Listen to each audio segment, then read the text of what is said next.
You never expect the most unforgettable flight of your life to start with a gate agent shaking their head. But that's exactly how it began for Elena Cruz, 8 months pregnant, stranded in Terminal C, one hand clutching her belly and the Philly and the other holding a ticket that might as well have been printed in invisible ink. There were no more seats, no flexibility, no options. The plane bound for Phoenix was full. Her connection was missed. Her body was aching, and she was on the verge of tears. And that's when Captain Nathan Hale made a decision he knew could cost him everything. He was mid-walk through the concourse, black leather flight case in one hand, coffee in the other, when he saw her exhausted, pleading, clearly in distress, trying to explain that she had to get home. Her husband was being deployed. She was carrying their first child. And all she wanted was to be there when he kissed her one last time before disappearing into the desert for 7 months. Nathan didn't ask the airline. He didn't call ops. He just said, "Come with me." Security gave him side eyes. His co-pilot raised an eyebrow. But Nathan had the authority to allow one person in the cockpit's jump seat, and that night he used it for something more human than policy. Compassion. As Elena followed him through the gate, heads turned. A few murmured about protocols. One passenger muttered about favoritism, but Nathan didn't flinch. He had 19,000 hours in the air and a gut instinct honed by years of training. And his gut told him this woman needed to be on board, not tomorrow, not later, but now. Once in the cockpit, he helped her into the jump seat, handed her a headset, and explained every safety protocol with the care of a teacher. She listened, nodding, eyes still glistening with gratitude. "I've never flown like this," she whispered. He smiled. "Neither have I." And just like that, Flight 407 lifted off into the night sky, with a rule bent, a risk taken, and a bond that neither of them could have predicted. What Captain Hale didn't know was that before the wheels touched down, he'd become part of something far bigger than a simple good deed. Something that would test his calm under pressure, challenge aviation norms, and ultimately etch his name into a story told across every cockpit in the country.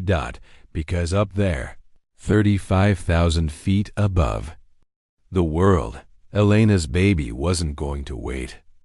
For the first 2 hours of the flight, Elena Cruz sat quietly, her eyes fixed on the blinking console lights as the plane sliced through midnight air. She didn't want to be a burden.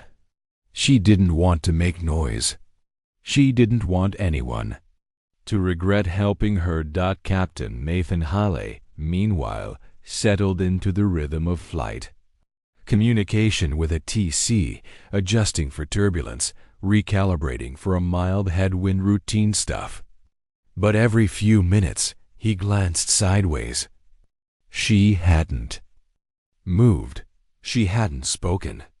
Her hand stayed planted protectively over her stomach. At cruising altitude, First Officer Kennedy leaned back and whispered to Nathan, "You sure about this?" Nathan responded without turning his head. "You ever made a call just because it felt human?" Before Kennedy could answer, a soft gasp broke the air. Elena's face was pale. Her hands trembled, and her words came out in pieces. I think I'm having contractions." It was the kind of sentence that punches a hole in protocol. Nathan immediately toggled the intercom and asked the cabin crew to find any medical personnel on board. He remained calm, but inside, the pressure began to mount. Not just altitude pressure, the kind that comes with knowing you're responsible for a jet full of souls, and now a birth, A woman in row 11 stood up a trauma. Nurse, thank God. She squeezed into the cockpit with gloves and questions. Elena's breathing had quickened. Sweat beaded at her temple. 5 minutes apart, the nurse confirmed, counting silently. Nathan considered diverting.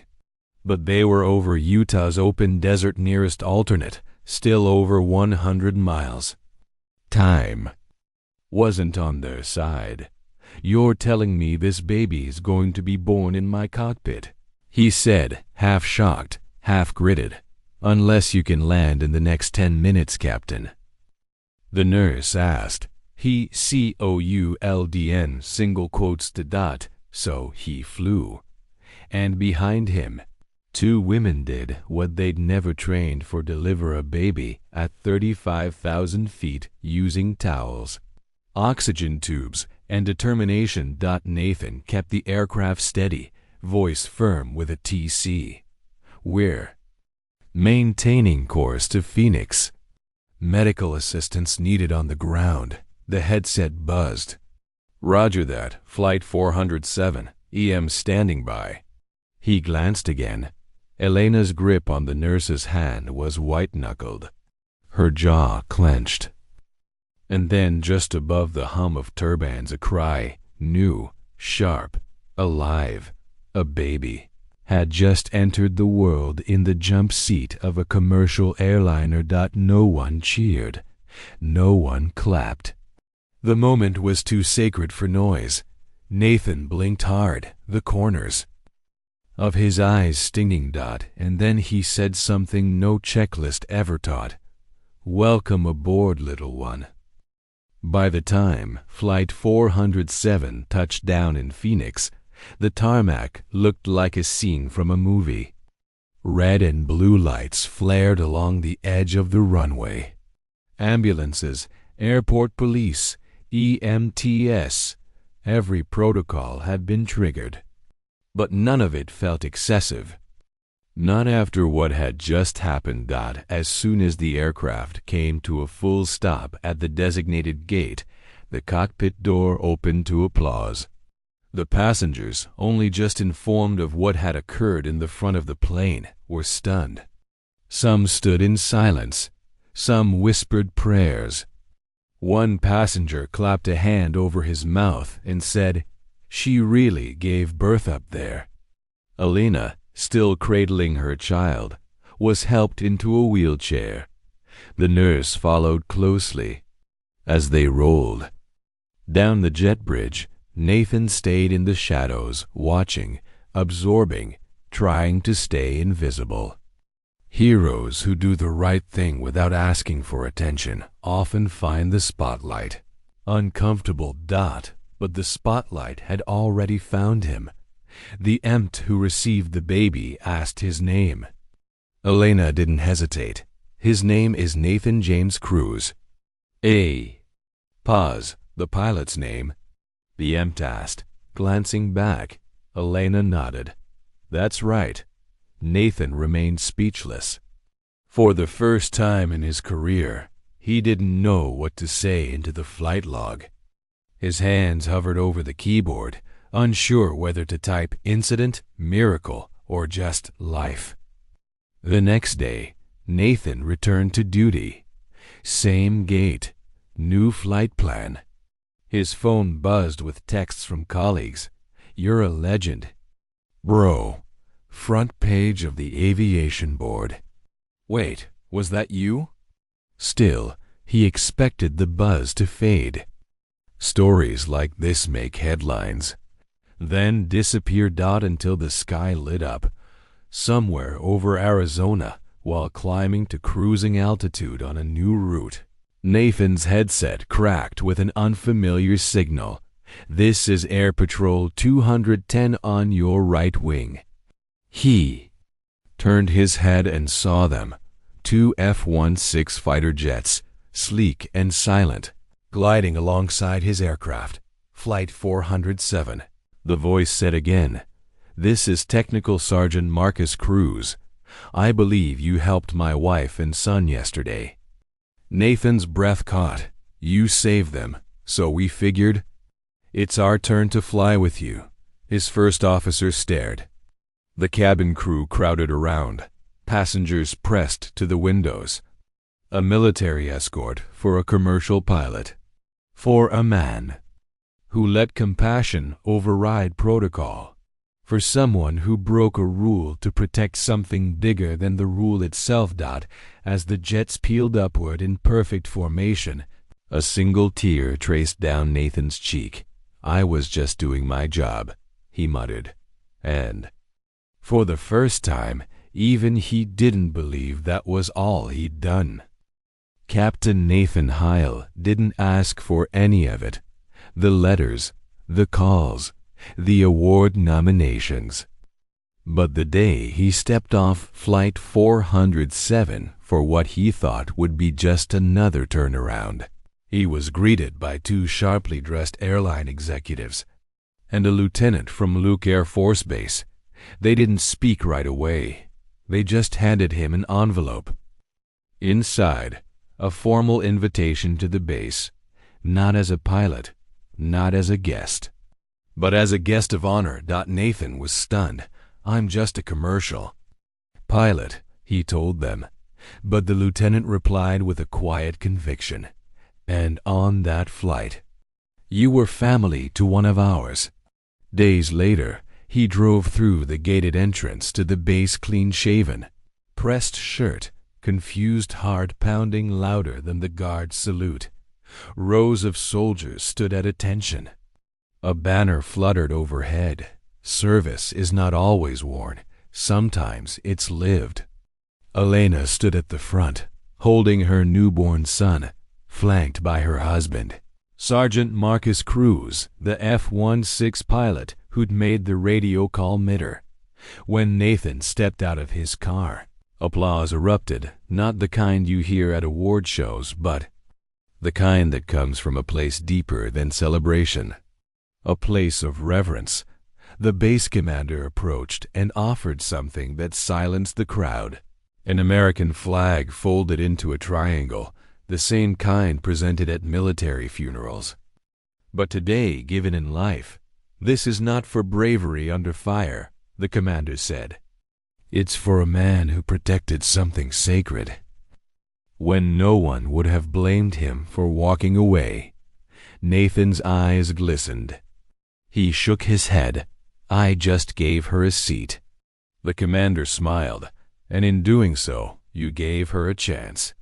As the ceremony ended, the Cruz family asked Nathan to stay for dinner.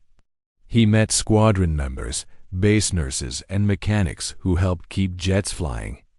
He was shown photos of deployments, asked about his earliest flights, and treated not like a hero but like a brother. That night, back at the hotel, Nathan sat alone by the window. In his lap, the folded flag. In his hand, a photo of Elena, Marcus, and baby Nathan smiling, alive, together. And in his chest, something had shifted, because somewhere between policy and instinct, between procedure and compassion, he had found something he didn't know he was missing: purpose. Months passed. Captain Nathan Hale returned to the skies. The headlines faded. The ceremony photos yellowed in a drawer. But some things never went quiet. Every now and then, a flight attendant would whisper, "Hey, you're that pilot, right?" Sometimes, a passenger would hand him a folded note with a quiet "thank you." Once, a retired Air Force colonel saluted him at baggage claim without saying a word, but it wasn't fame that lingered. It was something deeper. Because once a month, a letter arrived at his doorstep, handwritten in looping script, always signed the same way: Love, Elena, Marcus, and little Nate. The letters weren't dramatic. They were snapshots of life. One described baby Nathan's first laugh. Another included a crayon drawing, a cockpit with stick figures. "That's you," it read beside a smiling pilot. One simply said, You were the first person to welcome him into this world." And that line haunted Nathan in the best way. He kept the letters in a shoebox beside his logbook. Sometimes before a red-eye flight, he'd pull one out and read. It allowed to no one. Then he'd close the lid and whisper to himself, "Still worth it." One spring morning, while passing through Phoenix again, he received a voicemail from an unfamiliar number. "Hi, Captain Hale. This is Marcus Cruz. We're throwing a birthday party for our boy. His first. He keeps asking to meet the skydriver who helped Mommy. We'd be honored if you'd join us." Nathan didn't hesitate. When he arrived, he didn't wear his uniform. Just a clean shirt, a modest smile, and a gift in hand. A wooden toy plane with a name etched on the side, Nate's Wings. The backyard was filled with laughter, balloons, and barbecue smoke. Kids ran wild. Soldiers swapped stories. And in the middle of it all was a boy barely old enough to walk, toddling. Toward Nathan, with a grin wide enough to stop time, he reached up. Nathan lifted him. And in that moment, surrounded by people who knew what service really looked like, he didn't feel like just a pilot. He felt like someone who'd made a dent in fate. Later that night, after cake and goodbyes, Elena took his hand. We didn't. "Just name him after you," she said. "We hoped he'd grow into your kind of courage." Nathan looked at the child, now asleep in his father's arms. "I just gave his mom a seat," he whispered. Elena smiled, "and because of that, I got a family." Sometimes the greatest acts of service come not from those in uniform, but from those who act when no one else would. Captain Nathan Hale didn't just pilot a plane. He piloted a life into the world.